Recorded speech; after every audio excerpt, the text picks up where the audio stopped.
There are 26 known dragons in the House of Dragons, Game of Thrones universe, and even more riders with somewhat similar names from complicated family trees full of incest. Let's make it all clear in this video without any spoilers for the upcoming House of Dragons episodes. So, of those 26 dragons, 3 were living in the Game of Thrones timeline, way after the events of House of Dragons. They are Drogon, Rhaegal, and Viserion. 2 were living way before the events of House of Dragons. 3 were wild dragons in Dragonstone, never been claimed or ridden. 6 were already claimed by Team Black. 3 were on Team Green. That leaves us with 9 unclaimed dragons to be seen in future episodes. But first, let's start with Team Black. Syrax, the beautiful golden dragon ridden by Queen Rhaenyra Targaryen, the leader of Team Black. Syrax laid several clutches of eggs during her lifetime, many of which eventually hatched and were ridden by Team Black. Caraxes, ridden by Prince Daemon Targaryen, known as the Blood Worm. Moondancer, a small and nimble dragon with pale green scales that shimmered like moonlight, giving her a graceful and almost ethereal appearance. Despite her relatively petite size, she was fast and agile. Moondancer was ridden by Baela Targaryen, the courageous daughter of Prince Daemon Targaryen and Lady Lyanna Velaryon. Baela has a twin sister, Rhaena Targaryen, whose dragon egg hasn't hatched yet. We will see if she can claim a dragon in the coming episodes. Vermax, a young, vibrant dragon with emerald green scales and an energetic demeanor. Ridden by Prince Jacaerys Velaryon, the eldest son of Rhaenyra Targaryen. Although not shown on screen, Vermax participated in missions to gain the support of the Northern Lords. Arrax, a relatively young and inexperienced dragon, ridden by Prince Lucerys Velaryon, the second son of Rhaenyra Targaryen. At the end of Season 1, Arrax accompanied Lucerys on a diplomatic mission to Storm's End to secure the support of House Baratheon. However, they encountered Vhagar and Prince Aemon Targaryen, and were swiftly overpowered and killed. This marked the beginning of the Civil War. Both Arrax and Vermax are direct offspring of Syrax, Queen Rhaenyra Targaryen's dragon. Now on Team Green, Vhagar. One of the original dragons brought to Westeros by the Targaryens and still lived around the House of Dragon timeline. Vhagar was therefore one of the oldest and biggest dragons at the time. Vhagar was so large that one could ride a horse down her gullet. Her scales were a dark bronze-green color, giving her an imposing and ancient appearance.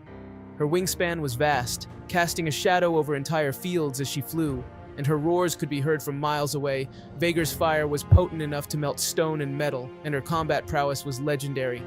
She was initially ridden by Queen Visenya Targaryen during the Targaryen conquest, alongside Balerion of Aegon the Conqueror and Meraxes of Queen Rhaenys Targaryen. We saw in Season 1 that Lady Lyanna Velaryon was able to claim Vhagar, but she didn't live past Season 1, leaving Vhagar unclaimed. Finally, Prince Aemon Targaryen, son of Alicent Hightower of Team Green, claimed Vhagar. Vhagar is so formidable that she alone makes both sides comparable despite Team Green having fewer dragons. But Vhagar may not be the most formidable dragon. Wait until the end of this video to find out. Sunfyre, often referred to as Sunfyre the Golden. The dragon had gleaming gold scales, which shone like beaten gold in the sunlight, and pale pink wing membranes. His flames were golden as well. By many accounts, Sunfyre was the most beautiful dragon ever seen in the known world. Sunfyre's egg hatched on Dragonstone originally, but he is said to have bonded with King Aegon II Targaryen from a young age. Dreamfyre. Dreamfyre was a magnificent dragon known for her striking beauty and grace, with scales that shimmered in shades of blue and silver, reminiscent of moonlight on water. She was initially bonded to Princess Rhaena Targaryen, the granddaughter of Aegon the Conqueror. She fought in the First Civil War before the events of House of Dragons. She spent much of her later years in the Dragon Pit at King's Landing. Dreamfyre was one of the older dragons, but because she was kept inside the pit, her size is not as big as others born around the same time. We saw in Season 1 that Aemon tried to claim her but wasn't successful. She was later claimed by his sister, Princess Helaena Targaryen. So to recap, the black has 6 at the moment and the green has 3, but the green has the Vhagar, the biggest. So we don't really know which side has more firepower. That would make the next 9 unclaimed ones so important. We don't know for sure which team they would eventually join, but we have some idea based on their current location. Tessarion, also known as the Blue Queen, a beautiful blue she-dragon. Her wings were a dark cobalt, while her claws, crest, and belly scales were the color of bright beaten copper. Her flames were uniquely cobalt blue in color as well. As of the end of Episode 3, Season 2, Tessarion hasn't appeared on the show nor been ridden yet, but she is said to be in King's Landing, and is bonded with Prince Daeron Targaryen, the fourth child of Alicent Hightower. Daeron is in Old Town, the capital city of the Hightower House, so Tessarion is likely on Team Green. Two more young dragons likely on Team Green are Morgul and Shrykos. They were born from eggs placed in the cradle of Prince Jaehaerys and his twin sister, Princess Jaehaera. We saw Prince Jaehaerys was murdered at the beginning of Season 2, and his sister is very young. The fate of these two dragons remains to be seen. Tyraxes. This dragon hasn't appeared on the show yet, but it was mentioned by Daemon Targaryen at the end of Season 1 as one of the dragons on their side, Team Black. The egg for Tyraxes was placed in the cradle of Joffrey Balerion, the third child of Rhaenyra Targaryen and Sir Laenor Balerion. At the current time in the show, Tyraxes is young and not battle-ready yet. Two dragons haven't hatched yet, but likely on Team Black are Morning and Stormcloud.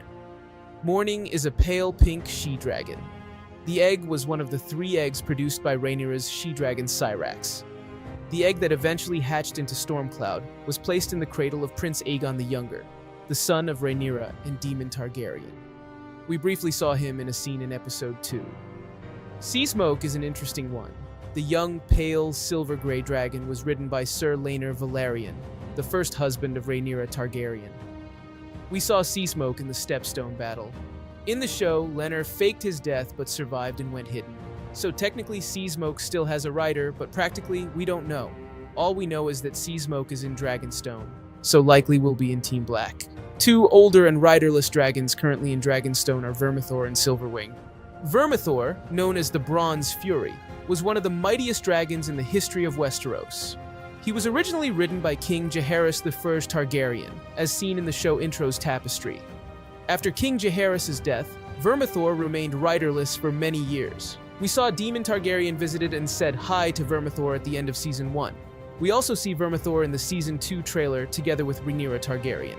So likely, Vermithor will be a force for Team Black. Silverwing, a magnificent dragon known for her shimmering silver scales that glisten like polished metal in the sunlight, was initially ridden by Queen Alysanne Targaryen, the beloved wife of King Jaehaerys I Targaryen. Silverwing and Alysanne shared a deep bond. After Queen Alysanne's death, Silverwing returned to Dragonstone and remained riderless for many years. So to recap, of 9 dragons currently unclaimed or unsured, Team Black has the upper hand on 6 of them. But in the Westeros universe, we can never be sure until we see it. You know, before we talk about the biggest and mightiest dragon alive, let's quickly pay tributes to the mighty but dead ones. Balerion, known as the Black Dread, was the largest and most fearsome of all the Targaryen dragons. His scales were coal black, and his eyes burned like molten fire.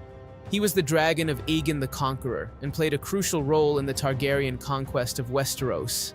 The huge skull of Balerion was kept in the Red Keep in King's Landing. Meraxes was one of the 3 great dragons used by the Targaryens during their conquest of Westeros, ridden by Rhaenys Targaryen, sister wife of Aegon the Conqueror. Meraxes had silver scales and eyes that shone like pale moons. Meraxes was killed during the First Dornish War, being struck down by a scorpion bolt. We also see her skull in Dragonstone through various scenes. The other of the 3 great dragons in the original conquest of Westeros is Vhagar herself, still alive. We covered her in the Team Green section already. Last but certainly not least in size, the Wild Dragons. Grey Ghost, a pale gray-white wild dragon living in Dragonstone. He was a notably shy dragon who avoided men and their works for years at a time, hence the name, Sheepstealer. A wild male, ugly, mud-brown dragon with a taste for mutton.